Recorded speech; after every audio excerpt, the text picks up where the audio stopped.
In a valley of red earth and whispering palm trees lay Umudara Village, a place ruled not just by elders, but by an ancient fear. For generations, Umudara believed one terrifying thing. When twins were born, one male and one female, disaster followed. The villagers called them twin flames. They said such children confuse the spirits. They said storms would come, crops would rot, men would die in the river. They said boy-girl twins were a curse. They said the forest would swallow them alive. But one poor man defied a village, and what happened next changed history forever. Please subscribe and like. Stories like this are not meant to watch alone. It tells a lot about people's way of life. Umudara Village rested between a dark forest and a winding river, a land shaped by ancestral laws older than memory itself. Every path held a story. Every tree carried whispers of the past, and every child grew knowing one truth that could never be questioned. Twins were not always a blessing.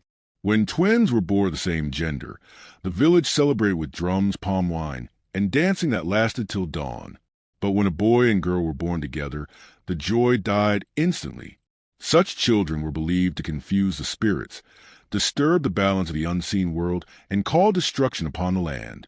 They were called twin flames, and twin flames were forbidden to live. No one remembered who started the belief. Some said long ago a male-female twin birth was followed by floods that drowned farms. Others said war broke out soon after. Over time, fear became tradition, and tradition became law. Children grew up hearing terrifying tales of villages wiped away by twin flames. Mothers prayed never to carry such a womb. Fathers whispered apologies to unborn babies, begging them not to come in pairs of opposite genders. On a stormy night when lightning split the sky like angry spirits fighting above, Amara went into labor. Her husband, Kalechi, paced their hut nervously, rubbing his sweaty palms together. "Please, ancestors," he whispered, "let it be one child." The midwife worked quickly as rain beat the roof like drums of doom. Then a baby cried. Relief flooded the room.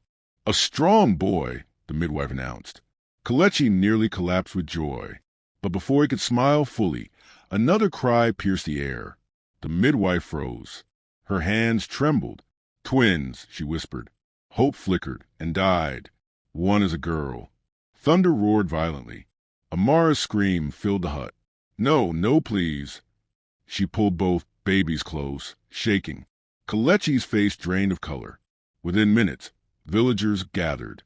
Word spread faster than fire in dry grass. The elders arrived, led by Elder Okoro, the guardian of tradition. His face showed no emotion. "The spirits have spoken," he said coldly. "They are just babies." Amara cried. "The law stands," Okoro replied. Women wailed. Men turned away. Two elders reached for the children. Amara fought wildly. "You will not take them." But fear made the villagers strong. Outside, among the crowd, stood a thin, barefoot man wrapped in torn cloth. Obinna, the poorest man in Umudara. People said poverty followed him like a curse. Some avoided him entirely. But as he watched the babies taken, his heart thundered painfully, because years ago, the same thing had happened to his mother, and she had whispered with her last breath, "You had twins." Obinna, a boy and girl, they were taken to the forest. Tears burned his eyes. The torches were lit. The march toward the forbidden forest began, and Obinna knew he could not stay silent. The forest stood like a wall of darkness, thick and silent, as if waiting for another sacrifice. Torches flickered wildly as villagers gathered at its edge. Shadows danced across terrified faces. The babies cried softly, sensing danger they could not understand. Amara collapsed to her knees behind the elders. "Please," she screamed until her throat burned. "Take me instead." No one listened. Elder Okoro raised the staff toward the trees. "By the law of our ancestors, the twin flames returned to the spirits tonight." A heavy silence followed. Then, "Stop." The voice cut through the night like lightning. Everyone turned. Obinna stepped forward from the crowd. Thin, dust-covered, barefoot, but his eyes burned like fire. "Move aside, poor man," someone hissed. Obinna didn't move. "You kill children because you're afraid of stories," he shouted. Murmurs rippled. Elder Okoro glared. Obina, do not disgrace yourself. Disgrace? Obina laughed bitterly. Disgrace is murdering babies in the name of fear. Gasp spread. You dare insult tradition? I dare speak truth. Obina pointed to the forest. You say disaster follows these births. Then tell me, when sickness wiped our village, where were the twins? When floods destroyed farms, where were the twin flames? No answer. Silence thickened. My brother and sister were taken just like these children. Obina continued, voice shaking. Did the world become better after they died?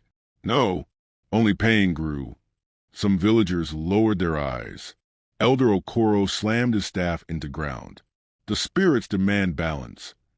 Fear demands blood. Obina cried. The babies whimpered. Their tiny fists curled. Obina stepped closer. Look at them. Do they look like evil?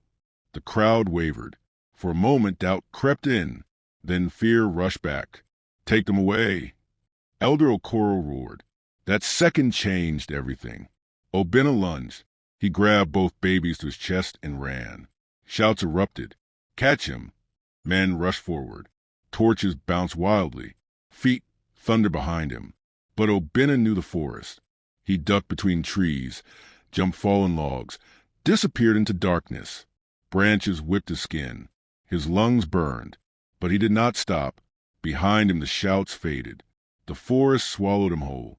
That night Umudara waited for thunder, death, and disaster. But the sky remained calm. And fear had lost its first battle. Morning light filtered through tall trees as Obina collapsed beside a stream. The twin slept peacefully against his chest. Tears rolled down his face. You will live, he whispered. No matter what it costs me. Life became a battle. He built a small shelter from branches. Food was scarce. Rain soaked them. Cold nights nearly broke them. Yet love held them together. He named the girl Chidera, gift of God. The boy Chikwudi, God lives. Years passed. Obina taught them to farm small patches of soil, to fish, to gather herbs, to be kind. Why did the village hate us? Chidera asked one evening. Because fear blinds a heart, Obina replied. They grew strong, smart, compassionate. When travelers got lost in the forest, the twins helped them. When hunters were injured, they treated wounds with herbs. And something strange happened. The land around their hut flourished. Fruits grew sweeter. Animals multiplied. Streams never dried. Back in Umudara, whispers spread. Since those twins left, our crops are better.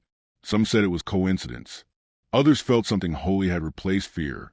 Then sickness came. A burning fever swept the village. Children screamed in pain. Elders collapsed. Nothing worked. Herbs failed. Prayers failed. Death hovered. Desperate, a mother remembered Obina. She ran into the forest screaming, "Please help us." Obina listened quietly. The twins exchanged glances. "We can help," Chikwudi said. They gathered powerful herbs, worked through the night preparing medicine, and returned to Umudara, the village that tried to kill them. One by one, the sick recovered. Even Elder Okoro's grandson opened his eyes. Shock gripped the people. The cursed children had saved them. Fear began to crack. The village square filled like never before. Men, women, children, all eyes locked on Obina and the twins. Elder Okoro stood trembling. "These children were meant to bring destruction," he whispered. "But they brought life." Obina stepped forward. "You feared what you never understood." He pointed around. How many innocent children did fear kill? Tears rolled freely. Chidera spoke softly. "We are not curses." Chikwudi added, "We are blessings." Silence fell heavy. Then Elder Okoro dropped his staff. "I was wrong," he cried. He knelt before the twins. One by one, villagers followed. The old law shattered. From that day forward, no twin would ever be harmed. Twin flames became twin gifts. And the poorest man became the savior of generations. Thanks for watching. Please don't forget to subscribe, like, and comment. Thank you.